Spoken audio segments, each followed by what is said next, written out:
दोस्तों, आज की इस वीडियो में हम अपने मन को समझने और उसे रूपांतरित करने के 6 महत्वपूर्ण चरण क्या हैं उसके बारे में जानेंगे। तो चलिए चलते हैं और एक कहानी के माध्यम से समझते हैं कि हम अपने मन को कैसे समझें। दोस्तों, एक बार एक व्यक्ति बुद्ध के पास आता है और उनसे पूछता है कि बुद्ध, अपने मन को काबू में करने और उसे समझने का पहला चरण क्या है और हम कहाँ से शुरुआत करें कि हमारा मन हमारे वश में आ जाए।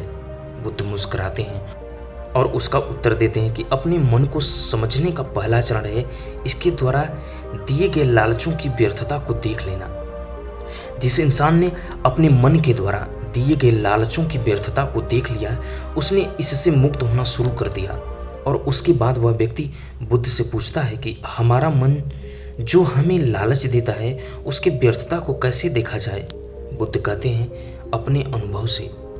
मनुष्य जिस भी गलत कार्य को अति में करता है उससे उसे दुख मिलता है और यही दुख उसका अनुभव है और यही अनुभव उसके रूपांतरण का कारण बन सकता है। जिसने देख लिया और वास्तव में देख लिया है कि नशा करना केवल दुख है, उसने नशे से मुक्त होना शुरू कर दिया। जिसने देख लिया कि ईर्ष्या केवल खुद को जलाती है और वास्तव में देख लिया, उसने ईर्ष्या से मुक्त होना शुरू कर दिया। तुम्हारा यह देख लेना कि मन लालच तो हमेशा तुम्हें तृप्ति का देता है, लेकिन लगता यह तुम्हें सदैव अतृप्त है और यही अपने मन को समझने का पहला चरण है।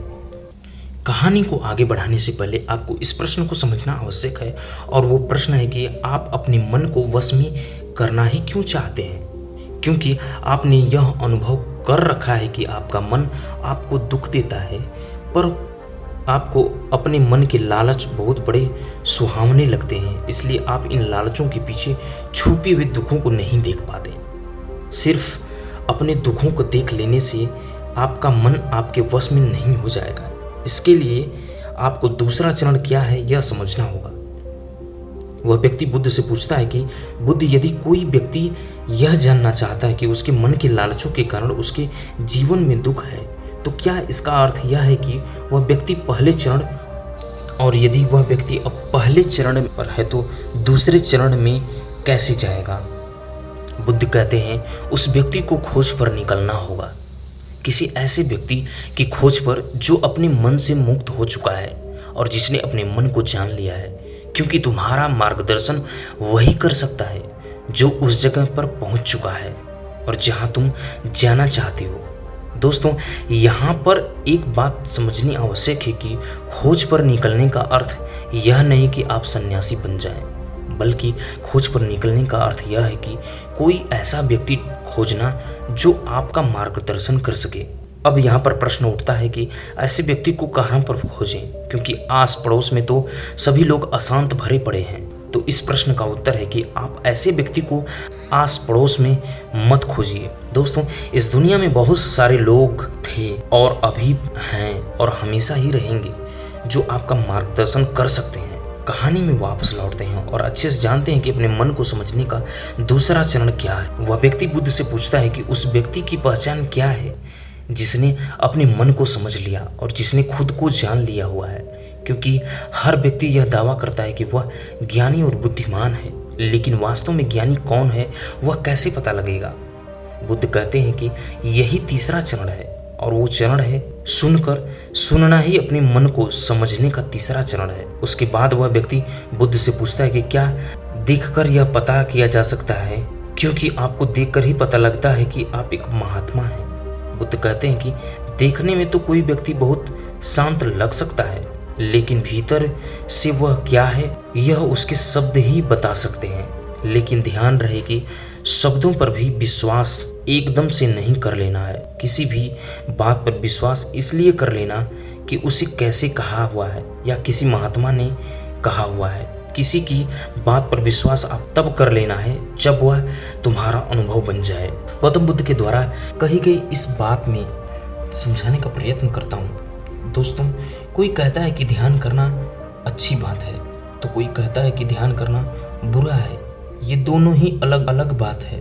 अगर आप अभी ध्यान को अच्छा मानते हैं तो आप बहुत जल्द ही उसे बुरा मानने लग जाएंगे, और यही हमारे मन की चाल है। तो अब आपके मन में सवाल उठा होगा कि कैसे?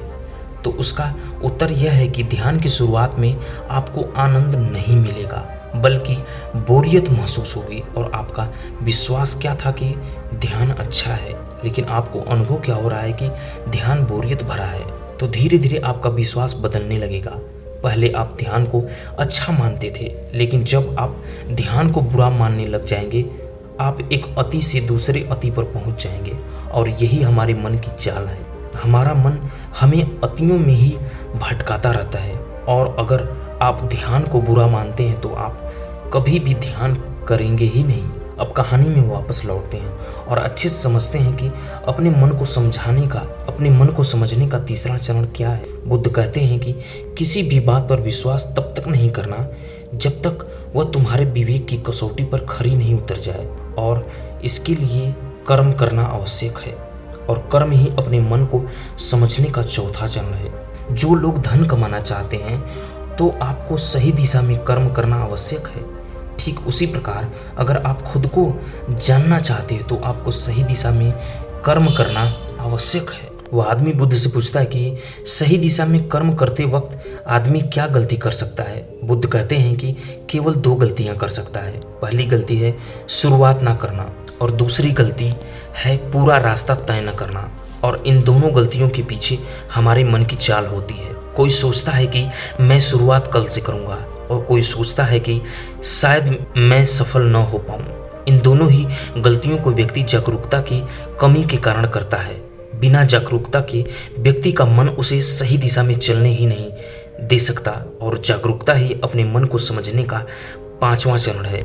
इसलिए दिन के हर क्षण को जागरूकता के साथ जियो। कोई भी कार्य करो तो उसे जागरूकता के साथ करो। अगर सांसें भी लो तो उसे जागरूकता के साथ लो।